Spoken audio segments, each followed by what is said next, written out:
Ndị Anambra ụmụnne m gekwanụ ntị o. Onofu gọvanọ anyị bụ Soludo esi nkwu aga m asị na onwelu ife dị between ya na nna anyị ukwu Peter Obi anyị na-amarọ.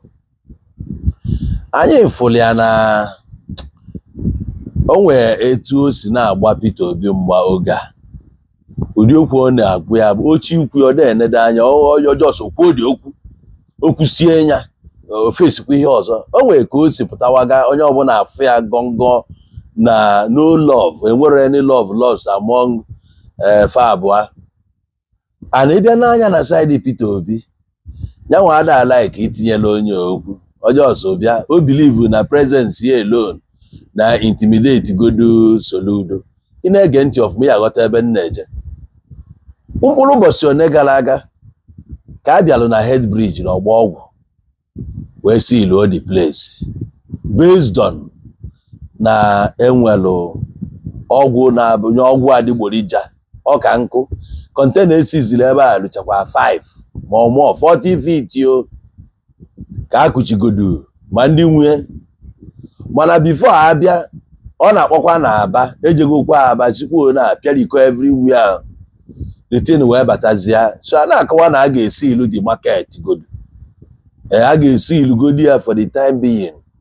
So that movement Peter Obi jele ebe a the thing melu gọvanọ o kwere ya nọ mana o megidezi bịazie na nya Headbridge na ọgba ọgwụ ọ bịala ebe a steeti ọ na-adrọp kwa ifukwa na ọkwa nna ya ukwu ka ọ na-abịakwa the steeti na mgbe eji akpọchiburu ya ọ nọrọ 4 months onye na-achị mgbe a kpọrọ afa ọ ka bụkwa Peter Obi na-achị mgbe ni o mere aghọta na so ọ bịa tụọ ya dị pachi ọ tụọ ya pachi ọ tụka ya pachi ife dịdị a bụ okwu abụrụ okwu m mana ife mfụ ka m na-ekwu asị nkwuo m na-ekwu si na mmadụ ịbụ a o nwere ife dị ife abụọ anyị na-amarọ ana anyị abụrọ politicians. Anyị abụrọ onye nke anụnwa bụ onye chịrị achị mbụ abụbụrọ politician before mesizi abụrụ politician. Nna ya ukwu a na onwe ya ọ na onye prọfesọ so mana o mesizi bazia politics. O nwekwara mgbe ọ sị na ya bụrọ politician mana ya nọ na pati ọ political party bịa megide wee ruo nke na-ebu gọvanọ eburugo politician.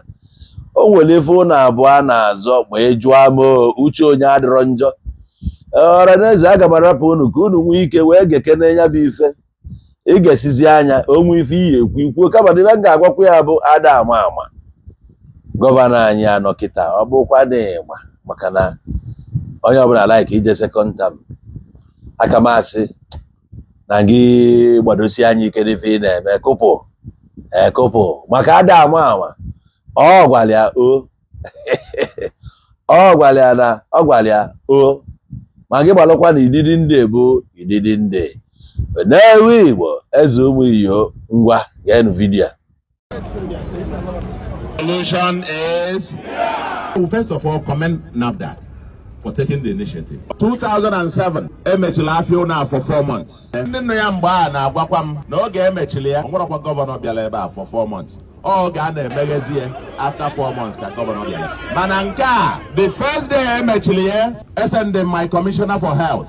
Mana izizi fekwara bụ ka ndị isi ụnọ baa n'ebe a. Ọkwa ya we intervened wee kwe ka ndị isi ụnọ wee banye. Abịara m iji eme politics. Ndị ga-abịa asị ụnụ ife a adịrọ mma ife kedu solution ị na-eweta. Ụfọdụ n'ime fa na ọbụgokwe n'ebe a mbụ mgbe e close ya for 4 months o nwere ndị m nọ ebe a as gọvanọ gịnị ka fa mee mgbe a mana the ife gbasa drug no exclusively no federal government in charge, and that's why I saw the no federal legislature bo part of the federal levy na ju abụrụ ịbịa ka ọwa gịnị ka ime ịmọrọkwudoli na na-abịa imechie ma ị nọ na federal. So na ife na-akọwa number 1 bụ that ejego m ebe a on inspection ka njefụ ife a na-eme ka anyị dị sure na ife a na-eme abụrụ iji wee megbute ndị be anyị. Ife anyị fụrụ ebe o nyere ya ọnụ okwu. I can't believe what I'm seeing, honestly speaking. What you are seeing, like describe the kind of thing you are seeing. Yesterday, they showed me, they said tramadol, isn't it? They say it's the contraband drugs. Yeah. They also showed me the codeine, and the many more names I don't know. So They are being stored here. yes, sir. And you saw them yourself? I saw by myself, honestly. I can't lie. All manner of hard drugs. Wipe a whole nation off. This thing Yes. can wipe a whole nation off? Yes. How? It's okay. Number one, it's different from tramadol. Different from tramadol. In the sense that this one has tramadol and cariprazole.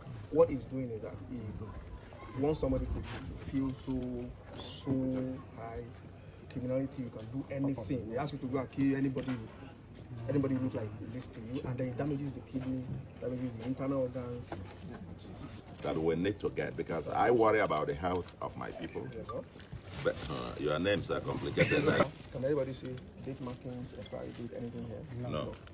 So it will come in like this, then they will bring in the packaging material separately. And so when they get there, they begin to put whatever they like inside the packaging material, and they sell it off. This is what is going on here. The iPhone kidnappers, my how different. No, Fabian, in the first instance, it's a great job to save us. If we in your house, someone near anybody who is playing politics with it is just joking with the lives of millions of us. Our people cannot wait.